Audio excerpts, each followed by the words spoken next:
오늘이 이제 2019년 마지막 주일이죠. 1년 52주 가서 중에서 이제 마지막 쉬운 두 번째입니다. 이틀 후면 2019년 달력도 이제 생을 마감해요. 올해 어떻게 사셨어요? 행복하셨습니까? 만족하세요? 감사하십니까? 아니면 아쉬움과 후회가 또 미련과 안타까움이 남습니까? 아마도 좋은 일도 있었고 또 아쉬운 일도 있었겠죠. 바라기는 그래도 이 한 해를 마무리할 때 후회하고 아쉬워하는 것들보다는 만족하고 감사하는 쪽이 더 크기를 좀 바랍니다. 정말 사는 게 내 마음처럼 되지를 않아요. 나름대로 이런 궁리 저런 궁리 하고 또 노력도 해보고 기도도 안 하는 거 아닙니다. 나름 해보지요. 그래서 이렇게 하면 잘 될 것 같고 또 저렇게 하면 문제가 좀 해결될 것 같고 해서 애를 써봐요. 그런데 참 이상해요. 결과가 영 엉뚱한 방향으로 나올 때가 이게 한두 번이 아니다라는 거예요. 내 계획, 내 생각대로 되지 않을 때가 의외로 많습니다. 의외로 많아요. 아마 오늘 예배 오기 전에 생각했던 마음과 여기까지 오면서까지의 상황이 막 달라졌을 수도 있어요. 그래서 우리 모두에게는 이 아쉬워할 일들이 생겨요. 그리고 후회스러운 과거가 남습니다. 그러나 그렇다고 해서 모든 인간이 그 아쉬워할 일들과 후회스러운 과거 때문에 불행해져야 하는 것은 아닙니다. 아무리요 아쉬워할 일이 있고 후회할 일이 있다고 해도 우리는 얼마든지 불행해지지 않고 행복을 누릴 수가 있습니다. 여러분, 진짜 문제는요 아쉬워할 일, 후회할 일, 그런 일들이 내게 일어난 것이 아니에요. 진짜 문제는 뭐냐? 그런 일들이 일어났을 때 내가 무엇을 바라보고 있었느냐? 내가 어떻게 그것에 반응하고 행동하고 있는가? 이게 더 중요한 것입니다. 아픈 기억들, 생각하고 싶지 않은 사건들 속에서도 정말 행복을 누리고 싶으십니까? 2019년 한 해를 마무리하시면서 불행했다는 말보다는 그래도 내가 행복했다라는 고백을 하고 싶으십니까? 그렇다면 오늘 말씀 속에서 정말 하나님의 계시가 여러분 가운데 들려지기를 간절히 구하시기 바랍니다. 말씀이 육신이 되어 오신 우리 주님께서 오늘도 우리에게 말씀하십니다. 성령님을 통해서 깨닫게 하시고 체험하게 하십니다. 위로와 회복과 평강 주시기를 원하십니다. 이 은혜가 우리 모두와 함께하기를 간절히 축원합니다. 아멘이지요. 아쉬워할 일들, 후회할 일들 속에서도 우리가 행복과 감사를 누릴 수 있는 영적인 비결이 있어요. 제가 두 가지를 오늘 말씀에 비춰서 나누고 싶은데, 첫째는 뭐냐? 아까 말했듯이 내 시선이 무엇을 바라보는가예요. 즉 어떤 표대를 바라보고 있는가요? 어떤 표대를 바라보고 있는가? 여러분, 신기루라는 말 들어보셨어요? 신기루? 아십니까? 이 빛이 굴절돼 가지고 멀리 있는 물체가 가까이 보이기도 하고요. 아예 없는 사물인데 있는 것처럼 보이는 현상이에요. 우리가 흔히 볼 수 있는 신기루 현상이 뭐냐? 한여름의 아스팔트 도로를 생각하시면 돼요. 아스팔트 도로가 아주 뜨겁게 달궈져 있잖아요. 그러면 저쪽 멀리에 실제는 도로 위에 물이 없는데 물홍둥이가 이렇게 있는 것처럼 보일 때가 있습니다. 이게 이제 신기루입니다. 이게 잘 나타나는 곳이 우리나라 없지만 사막이에요. 이게 사막의 신기루가 잘 나타나지요. 그래서 사막을 여행하던 사람들 중에는 저 멀리 오아시스가 있구나, 오아시스가 있는 줄 알고 막 달려갑니다. 근데 달려가 보면 그냥 모래밭인 거예요. 그게 신기루입니다. 그래서 실망할 때가 많지요. 여러분, 신기루는 진짜가 아니고 가짜예요. 이 말은 짝퉁이라는 말이 아니라 실체가 없다라는 말입니다. 실체가 없는 가짜라고요. 영적인 의미로 볼 때 이런 신기루 같은 것들에 인생의 목적, 인생의 표대를 두고 사는 사람들이 많이 있습니다. 하늘의 것에 목적을 두지 않고 이 세상에 목적을 두는 사람들입니다. 이 세상의 것들이 뭡니까? 세상의 권력, 세상의 부귀영화, 세상의 명예, 세상의 쾌락 등이겠지요. 이러한 것들을 자기 인생에 반드시 성취해야 할 목적으로 표대로 정하고 사는 겁니다. 어떤 사람들은 신기루에 이런 사람들은 바로 신기루에 목숨을 거는 것과 같은 거예요. 분명히 권력이나 부귀영화, 명예나 쾌락 등은 우리 눈에 환상적으로 보입니다. 마치 실체가 있는 것처럼 보여요. 너무도 매력적이고 정말로 나를 최고로 만들어줄 것처럼 보입니다. 이것들만 있으면 나는 그 어떠한 고민도 무서울 것도 없을 것처럼 느껴져요. 근데 세상에 수많은 사람들이 그것을 붙잡으려고 달려가지만 정말 체험하는 게 뭔지 아십니까? 안 잡힌다는 겁니다. 손에 안 잡혀요. 잡은 줄 알면 눈앞에 더 큰 게 있는 거예요. 더 좋아 보이는 게 있는 거예요. 이게 세상의 것의 특징입니다. 내가 잡은 줄 알았어요. 내가 그것을 내 소유로 삼을 줄 알았어요. 근데 어느 순간에 다 세워버리고 없습니다. 한순간에 뒤집어지고 말아요. 며칠 전에 제 아내가 유튜브 영상을 하나 보여줬습니다. 누군가가 너구리에게 솜사탕을 주는 영상이에요. 보신 분들 있나요? 그 너구리가 막 흥분했어요. 왜냐하면 솜사탕이 자기 몸의 절반만 하거든요. 득템이지요. 엄청난 먹이를 건진 거지 않습니까? 근데 깜짝 놀랐어요. 너구리가 솜사탕을 딱 잡더니 바로 먹지를 않아요. 너구리의 습성이 뭐냐면 음식을, 먹이를 물에 씻어 먹는 거랍니다. 그래서 솜사탕을 딱 들자마자 바로 자기 앞에 물이 있었는데 평소 습관대로 그 솜사탕을 물에다가 집어넣어 버렸어요. 어떻게 됐을까요, 솜사탕이? 진짜 불쌍했어요. 그 순식간에 녹아버린 거를 너구리가 처음 경험하니까 그냥 물속에서 손만 집어넣고 계속 허우적거리는 거예요. 이걸 찾느라고 어디 갔어. 그렇게 2번을 똑같이 하더라고요. 그래도 머리는 있더라고요. 3번째는 이제 그냥 먹더라고요. 그냥 먹어. 여러분, 이 세상 것을 표대 삼고 그것만 바라보는 사람들이요, 이 너구리 같아요. 신기루는 진짜처럼 보이지만 그곳에 가면 없어요. 그래서 전도서의 저자 기자는 이렇게 말했습니다. 우리 1장 14절 한번 같이 읽어볼까요? 자, 시작. 내가 해 아래에서 행하는 모든 일을 보았노라. 모두 다 헛되이 바람을 피우는 것이로다. 전도서 기자의 고백 중에 하나가 유명한 게 헛되고 헛되니 모든 것이 헛되도예요. 그래서 우리가 붙잡아야 될 것이 여호와 하나님 한 분밖에 없다, 이거 아닙니까? 여러분, 이 세상의 것을 표대 삼는 순간 그것은 헛된 것을 잡는 거예요. 그래서 이 세상의 것을 표대 삼아 눈독 들이고 사는 분들은요, 죄송하지만 불행의 늪을 벗어날 수가 없습니다. 불행의 늪을 벗어날 수가 없어요. 그렇다면 우리 믿는 자들은 무엇을 바라보며 표대를 삼아야 합니까? 그렇지요. 바로 예수 그리스도를 우리의 표대, 인생의 목적으로 삼고 바라봐야 하지요. 예수 그리스도를 표대 삼은 자는 결코 불행의 늪에 빠지지 않아요. 불행으로 여겨질 만한 일들이 자기한테 다가올 수는 있어요. 그러나 그 늪에 빠지지는 않아요. 왠지 아세요? 하나님께서 예수 믿는 우리의 믿음을 보시고 언제나 우리를 도우시기 때문입니다. 시편 37편 4절에 24절에 제가 참 좋아하는 구절이 있어요. 한번 같이 읽어볼까요? 자, 시작. 그는 넘어지나 아주 엎드러지지 아니하면 여호와께서 그의 손으로 붙드심이로다. 아멘이세요? 아멘이죠.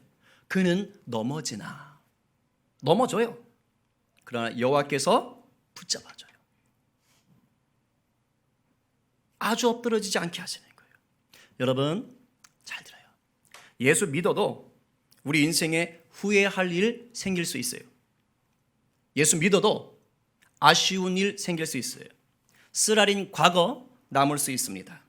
그러나 끊임없이 내 주님만 바라보면, 예수님을 바라보는 내 눈에 나를 도우시기 위해 손 내미시는 하나님의 손이 보일 줄 믿습니다.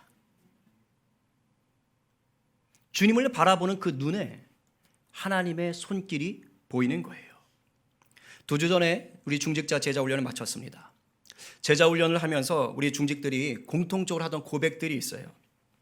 신앙생활을 한다고 했는데 주님을 바라보지 않을 때가 그렇게 많았다는 거예요. 저는 정말 놀라진 않았습니다. 저도 그랬으니까. 근데 정말 내가 중직인데 이렇게 내가 주님을 바라보지 않을 때가 많았는지요. 그런 고백을 해요. 그러면서 후회스러운 일들, 아쉬운 일들, 마음의 상처들, 남 상처 준 일들이 그렇게 많았다는 거예요. 근데 감사한 게 뭔지 아세요? 제자 훈련을 하면서 또는 개인적인 신앙 훈련을 받으면서 이 시선이 이 세상 것에서 주님께로 돌아갔다는 거예요. 주님을 바라보게 되었다라는 거예요. 그리고 내가 그렇게 후회스럽게 생각했던 일들에 대한 해석이 바뀌대요. 내 인생에 대한 해석이 바뀌기 시작하시는 거예요. 불행과 절망과 한탄에 머무르지 않으시고 우리 중직들이 회개하게 되고 그럼에도 감사하게 되고 그리고 이것이 내 신앙의 성장을 위한 하나님의 은혜였구나, 발판이었구나, 이렇게 고백을 하시더라는 거예요. 다 모두 다 그 말씀을 하시는 거예요. 제가 참 은혜를 받았어요. 여러분, 속도가 중요한 것이 아니라 방향이 중요하다는 말 아시지요? 신기루 바라보고 그거 남들보다 먼저 붙잡겠다고 미친 듯이 달려가 본들 뭐 하시겠어요? 자기 손 안에 물에 녹아 없어진 솜사탕 때문에 허탈해하는 그 너구리와 같이 아무것도 남는 게 없는 인생 됩니다. 우리가 바라보는 그 방향 굉장히 중요합니다. 견물생심이라고 그랬어요. 내가 바라보는 것에 마음이 가는 거예요. 욕심 생기는 거예요. 근데 이 말은요, 동시에 내가 그런 마음이 있기 때문에 그쪽을 바라보는 것입니다. 여러분, 예수님만 바라본다는 건 뭡니까? 내 마음속에 이미 예수를 향한 갈망이 있는 거예요. 내 마음을 주님께 드린 겁니다. 이런 사람만이 어려운 일 당해도 때를 따라 도우시는 위로의 손길, 능력의 손길을 경험하는 거예요. 주님만 바라보면 우리만 바라보고 계시는 그 주님과 눈이 마주치는 것입니다. 주님은요, 한순간도 우리에게서 눈을 떼질 않으세요. 우리가 눈을 돌리는 거지. 내가 주님 바라보고 있으면 항상 주님과 눈 마주치는 거예요. 이렇게 주님과 눈을 마주치고 사는 성도는 언제나 주님의 따스한 품에 안길 수 있고 그 능하신 손길을 경험하게 됩니다. 혹시라도 신기루 같은 세상의 것 바라보면서 지금까지 달려가셨던 분 계신다면 오늘 그 시선을 빨리 주님께로 돌리시기를 바랍니다. 주님을 잘 바라보고 달려오신 분들은 축복합니다. 딴 데 돌리지 마세요. 더더욱 주님만 바라보시기를 간절히 축원합니다. 그래서 우리 모두 주님만이 우리의 표대가 되어서 주님이 예비하신 그 부름의 상을 때마다 일마다 누리며 살게 되기를 간절히 축원합니다. 아멘. 또 아쉬워할 일, 후회할 일들 속에서 우리가 행복과 감사를 누릴 수 있는 영적인 비결 두 번째가 뭘까요? 그것은 과거에 묶이지 않고 표대를 향해 달려가는 거예요. 첫 번째는 어떤 표대냐? 내 주님이라는 표대가 중요했다면, 그것을 바라보는 게 중요했다면 그 다음 뭐예요? 달리는 거예요. 근데 오늘 본문에서 중요한 것은 과거에 묶이지 않게요. 그리고 달려가기. 12절 상반절에 보면 이런 구절이 있습니다. 내가 이미 얻었다 함도 아니요 온전히 이루었다 함도 아니라. 무슨 말입니까? 아직 완성되지 않았다라는 거예요. 표대를 향하여 아직도 달려가고 있는 과정이라는 것입니다. 내가 출발은 했는데 아직 도착하지는 않았다란 말이에요. 하지만 방향은 어딜 향해요? 내 주님 바라보고 있는 거예요. 흔들리지 않고 가고 있는 거예요. 여러분, 올림픽에서 육상 경기 보신 적 있어요? 동계올림픽에서 쇼트트랙 경기 보신 적 있어요? 디립다 달리는 거잖아요. 그런데 이런 세계적인 경기잖아요. 세계적인 경기에 나오는 선수들은 허접한 사람들이 나오는 게 아니에요. 세계적인 선수들이에요. 자기 나라에서 그래도 엄지척해주는 선수들이 나와서 서로 실력을 겨루는 것입니다. 그런데 놀라운 일이 벌어져요. 그렇게 그 나라에서 대표적인 선수들이 나와서 경기를 하는데도 불구하고 경기 중에 넘어지는 선수가 있어요. 넘어져요. 그 세계적인 선수들이 넘어져요. 달리다가 넘어집니다. 특히 쇼트트랙은 넘어지는 일이 다반사예요. 우르르 같이 넘어지고. 근데 저는요, 그 경기들을 보면서 아주 신기한 걸 봤어요. 모르겠어요. 제가 뭐 그런 걸 못 봤을 수도 있겠지만 제가 본 넘어지는 선수들은요, 중간에 넘어졌다고 경기를 포기하는 사람은 아무도 없었어요. 넘어졌다고 막 화내면서 트랙을 떠나는 선수 본 적이 없어요. 넘어졌다고 그 자리에서 내가 왜 넘어졌지? 도대체 이유가 뭐야? 그러면서 그 자리를 맴돌면서 어쩔 줄 몰라 하는 그런 선수 본 적 없어요. 다들 보면 넘어졌어도 그냥 다시 막 일어나서 미친 듯이 또 달려갑니다. 마지막 지점을 향해서 또 달려가요. 비록 꼴찌를 하더라도 완주를 합니다. 그게 너무 아름다웠어요. 여러분, 우리 신앙생활이 이래야 돼요. 오늘 사도 바울이 말하는 이 하나님의 계시가 바로 그런 문맥이에요. 신앙생활은 안 넘어지는 선수가 없습니다. 신앙생활에서는 다 몇 번씩 넘어져요. 그런데 주님이 이런 상황에서 우리에게 원하시는 건 뭐냐? 다시 일어나라는 거예요. 그리고 표대를 향해서 달려가는 거예요. 넘어졌다고 실망하거나 낙심하거나 분노해서 거기에 묶여서 주저앉지 말라는 겁니다. 사도 바울은 오늘 본문 13절 하반절과 14절에서 이렇게 말합니다. 우리 같이 한번 선포할까요? 우리 스크린 보면서 시작. 오직 한 일, 즉 뒤에 있는 것은 잊어버리고 앞에 있는 것을 잡으려고 표대를 향하여 그리스도 예수 안에서 하나님이 위에서 부르신 부름의 상을 위하여 달려가노라. 아멘. 13절에 뒤에 있는 것은 잊어버린다. 무슨 뜻입니까? 과거에 붙들리지 않겠다 이 말이에요. 그럼 뭐가 과거에 붙들리는 것입니까? 후회스러운 일들, 아쉬운 일들, 고통스러운 기억들, 내가 죄산받은 게 맞나 하는 이 은혜에 대한 의심들, 반대로 한때 내가 세상에서 잘 나갔던 것들, 내가 세상에서 이룬 내 자랑에 붙잡히는 것들, 이런 것들이 다 과거에 붙들리는 것들이에요. 사도 바울이 그랬잖아요. 그죠? 당대 최고의 석학이고 굉장한 유대교에 열심히 있었잖아요. 그것 때문에 믿는 사람들 숱하게 고통당하게 했잖아요. 그 사람은 자랑할 것도 많았고요. 수치스러운 일도 많았던 사람이에요. 근데 예수님을 인격적으로 만나고 나니까, 예수만 바라보고 나니까, 그러니까 달라진 거예요. 그것들에 묶여버리지 않는 것입니다. 사도 바울은 그런 것들 다 잊어버리겠다고 자기가 얘기하는 거예요. 현대의 성경은 이것을 내가 과거에 집착하지 않는다라고 번역하고 있어요. 왜 잊어버리려고 하지요? 왜 과거에 집착하지 않겠다고 하지요? 왜냐면요, 과거에 묶이면 주님을 바라볼 수가 없기 때문입니다. 과거에 묶이면, 내 지나온 후회스러운 일들에 묶이면 그거 보느라 주님을 바라볼 수가 없어요. 그러면 내 주님의 따스한 손길도, 능력의 손길도 누릴 수가 없습니다. 우리가 과거에 묶여 멈추지 않으려면 표대를 향해 달려가면 돼요. 달리고 있는 순간은 멈출 수가 없습니다. 멈추지 않고 달려가 마침내 표대에 이르면 반드시 상이 있어요. 세상에서는 1등만 상을 주지요. 2, 3등만 상을 주지요. 신앙생활은 그렇지 않아요. 신앙생활은요, 표대를 향해 끝까지 달린 모든 성도에게 상이 주어집니다. 아니, 정확히 말하면 그 상은 이미 준비되어 있는 것이에요. 끝까지 달리기만 하면 누구나 이미 준비된 그 상을 다 받아 누리는 것입니다. 이 상이 뭐예요? 다른 성경에서는 영생, 생명의 면류관, 의의 면류관이라고 얘기합니다. 우리 모두가 혹 넘어지더라도 그것들에 묶여서 달리기를 멈추는 자 되지 않기를 간절히 축원합니다. 우리를 향해서 이미 준비된 그 상을 위해 표대 대신 주님을 향하여 오늘도 다시 일어나서 달려가시는 멋진 성도 되기를 간절히 축원합니다. 그런데 잊지 말아야 될 것이 있어요. 달리기 경주를 다 봐서 알겠지만 이게 2인 3각, 뭐 5인 6각 이런 경기가 아니잖아요. 모든 선수가 한 줄로 나란히 서서 들어오는 게 아니에요. 달리기는요, 저마다 달리는 속도가 다 달라요.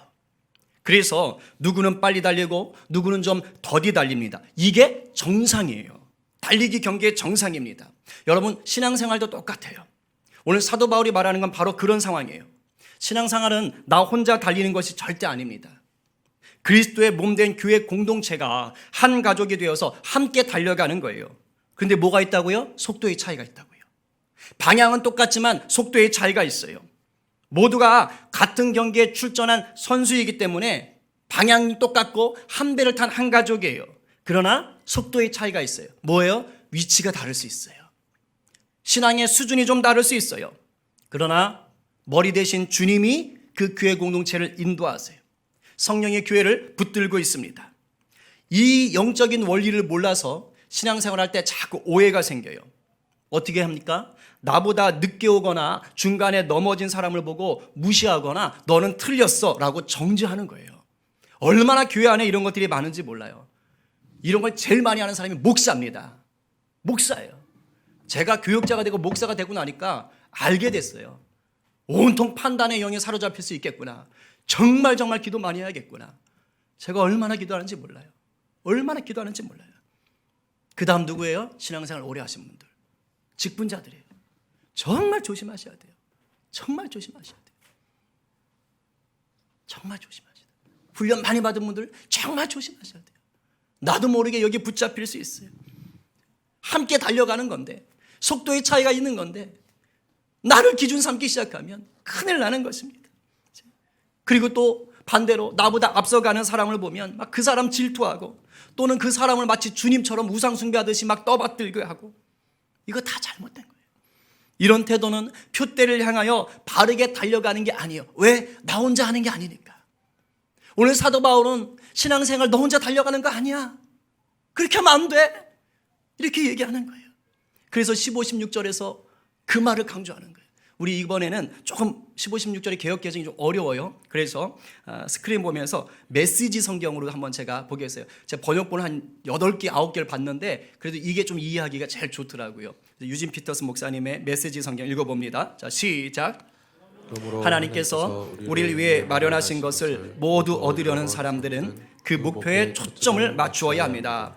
여러분이 전적인 헌신에 못 미치는 것을 마음에 품더라도 하나님께서 여러분의 흐려진 시야를 깨끗하게 하심으로 결국 여러분은 보게 될 것입니다. 이제 우리가 올바른 방향에 들어섰으니 그 방향을 유지해야겠습니다. 아멘. 참 번역 맛깔스러워요. 정말 맛깔스러워요. 우리 지금 한 배 탔어요. 한 방향 간다고요. 때로는 실수할 수 있잖아요. 바로 이것이요, 내 신앙을 행복하게 만드는 영적인 비결이자 동시에 건강한 교회를 세우는 영적인 비결이에요. 제가 참 좋아하는 제 나름대로의 구호가 있는데, 교회는 1급수가 아니라는 거예요. 1급수가 아니라고요. 1급수에는요 1급수 물고기밖에 못 살아요. 교회는 1급수가 아니기 때문에 고결한 신앙인들만 모이는 곳이 아닙니다. 교회는요 수준 높은 신앙인부터 갓난아기 수준의 신앙인까지, 정말 철없는 신앙인까지 모두 모여 있어요. 어떤 성도는 정말 그 인품과 신앙이 성숙해서 높아서 표대 바로 앞까지 달려가 계신 분도 있어요. 분명히 있어요. 그러나 어떤 성도는 이제 막 출발한 그런 성도도 있다고요. 그런 성도 중에는 아직도 세상 90% 좋아하고 내 주님 10%만 좋아하는 그런 성도들도 있습니다. 그게 교회예요. 그러나 교회가요, 내 주님만 보며 달려가면 그런 교회는 반드시 우리 주님이 함께 하시며 도와주십니다. 주님만 바라보며 달려가는 성도는요 절대 그냥 버려두지 않아요. 실수할 수 있어요. 그러나 성령님이 찾아오세요. 깨닫게 하신다잖아요. 우리 시야의 어두운 것들을 벗겨주신다잖아요. 다듬어 가는 거예요. 그래서 교회는 1급수가 아니라 핏물이에요. 핏물. 예수 십자가의 보혈 안에서 그 속에 들어온 모든 자들이 정금같이 빚어져 가는 것입니다. 2019년이 이틀밖에 안 남았다고요? 우리 인생도 이틀밖에 안 남은 게 아닙니다. 예수님을 바라보는 자들에게는 2020년이 열리는 거예요. 과거에 집착하지 않고 주님을 향해 달려가는 사람들에게는요 다시 365일이 선물로 주어집니다. 이 믿음의 길, 홀로 가는 길 아닙니다. 그리스도의 몸인 우리 모두가 함께 가야 할 믿음의 경주예요. 저와 여러분 서로가 다른 건 정상입니다. 가끔 틀릴 수 있어요. 저도 틀릴 수 있고 여러분도 틀릴 수 있어요. 누구라도 넘어질 수 있어요. 그게 신앙생활이에요. 문제는 뭐라고요? 무엇을 바라보는가? 예수님만 바라보며 가십시다. 그러면 우리 주님이 인도하십니다. 올 한 해 참 많은 일이 있었지만 여기까지 달려오게 하셨어요. 이게 은혜입니다. 이게 은혜예요. 멈추지 맙시다. 함께 표대 되신 주님을 향해서 계속 달려갑시다. 혹시 너무 힘들어서 넘어져서 고통스러워하는 지체들이 있으면 같이 안아주세요. 같이 가는 거예요. 같이 가는 거예요. 우리 성림 공동체를 통해서 여러분들의 가정이 주님만 바라보기 원하고, 우리 이 동네가 우리 주님 바라보기 원하고, 우리 공동체 통해서 우리 민족이, 열방이 내 주님을 바라볼 때까지 같이 함께 달려갑시다. 우리 주님이 도우시고 힘주십니다.